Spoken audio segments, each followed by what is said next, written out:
Good morning and hello everyone. তো আমার আজকে 30 ডেজ মিনি ব্লগ চ্যালেঞ্জের প্রথম দিন। তো সকাল সকাল উঠেই আমি চলে গেছিলাম ছাদে। হ্যাঁ, রোদ পোহাতে। শীতকালে রোদ কার না ভাল লাগে, আমার তো খুব ভাল লাগে। আর শীতের সকালে রোদটা যা মিষ্টি হয়, এই লোভ আমি সামলাতেই পারি না। তো ছাদে গিয়ে একটু পায়চারি করছিলাম আর ব্রাশ করে নিয়েছি। তারপর সব জানলার দরজা খুলে দিচ্ছিলাম, যেহেতু শীতকাল, একটু রোদ এলে তো ভালোই লাগে। তারপর বোনকে ডেকে নিচ্ছিলাম, যেহেতু বোনের পরীক্ষা, বোন বাড়িতেই পড়বে। তারপর মিলে জল খেয়ে চা খেয়ে দিয়ে বই পড়ছিলাম। বই পড়ে উঠে এই রান্নাটা আমি করলাম, ওই চিকেনটা একটু ভেজেছিলাম, একটু ডিম ভুজিয়া করে তারপর খেয়েছিলাম। তা আজকে আর কলেজ যাব না, বাড়িতেই আছি, যেহেতু আমার সামনেই ইন্টারনাল এক্সাম। তো একটু পড়াশুনো করব আর কিছু প্র্যাকটিক্যালের কাজ বাকি আছে, সেগুলোই করব। আর যে গোলাপ ফুলগুলো, এগুলো সেই আগের বারে বিয়ে বাড়ি যাওয়ার সময় কিনেছিলাম, সেগুলো ছিল। আর দেখলাম ছাদেও হয়েছে আমার গাছে দুটো গোলাপ ফুলের কুঁড়ি। তারপর দুপুরবেলা খেয়েছিলাম মাছের মাথা দিয়ে ডাল, লাল শাক ভাজা।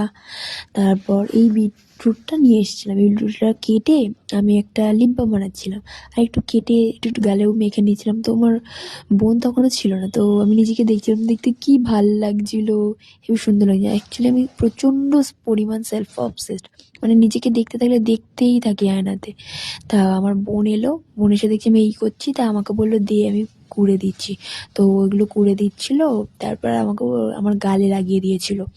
তো পুরো মুখটা আমার লাল হয়ে গেছিলো, আর আমাকে বলছে ভালো করে ঘষ ঘষ, খুব সুন্দর লাগবে। ভালো করে পুরো মুখটাতে মেখে নিয়েছি, পুরো মুখটা আমার লাল হয়ে গেছিলো, কিন্তু খুব সুন্দর লাগছিলো। তারপর ওই বিটরুটটা কুড়ে নিয়েছিলাম, আর তারপর দেখি বাবা এসে আমাকে দিয়ে গেছিলো এই আমটা, কাঁচা আমটা। তারপর আমি গেছিলাম ছাদে জামা কাপড় তুলতে। আর এই সুন্দর ভিউটা, মানে কি দারুণ লাগছিল, কি বলবো। এই তারপর বিটরুটটা দিয়ে লিপ বাম বানিয়ে নিলাম। আর মা বানাচ্ছিল চিকেন পকোড়া, তো সেটাই মানে মেখে নিচ্ছিল ভালো করে। তারপর খেয়েছিলাম, একটু খেয়েছিল, আমার বোনেটা বানিয়েছে সেটাই আমাকে দেখাচ্ছিল। তারপর সন্ধ্যেবেলা চিকেন পকোড়াগুলো ভেজে নিয়ে একটু চা করেছিলাম, খেয়ে নিয়ে ভাইকেও দিচ্ছিলাম। আর আমার বাবা নিয়ে এসছে এই যে সুগার ফ্রি বিস্কুট, একটা আনতে বলেছে, এক গাদা ধরে নিয়ে চলে এসেছে। আর ওই যে গোলাপ ফুলগুলো সকালবেলা ছাড়ছিলাম, ওগুলোই গেঁথে নিয়ে তারপর বই পড়ে নিয়ে প্র্যাকটিক্যাল কমপ্লিট করে নিয়ে, তারপর মা দিল একটা কাজ, বললো যে কালকে যেহেতু আমাদের বাড়িতে ছোট্ট আমার বাড়িতে আমাদের পুজো আছে, তো ওই বিছানা চাদরটা পেতে দিতে, নতুন এটা কিনেছে। যেহেতু কাল সকাল সকাল আমাকে বেরিয়ে যেতে হবে কলেজে, আর কালকে সবাই আসবে বাড়িতে, আমার মাসি টাসিরা আসবে, আরও অনেক গেস্টরা আসবে।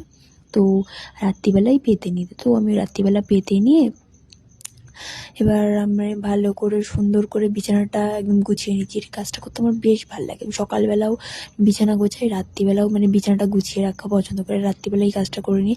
এই যে পুতুলটা দেখছি, আমি আমার বোনকে গিফট করেছিলাম বহু বছর আগে। Thanks for watching.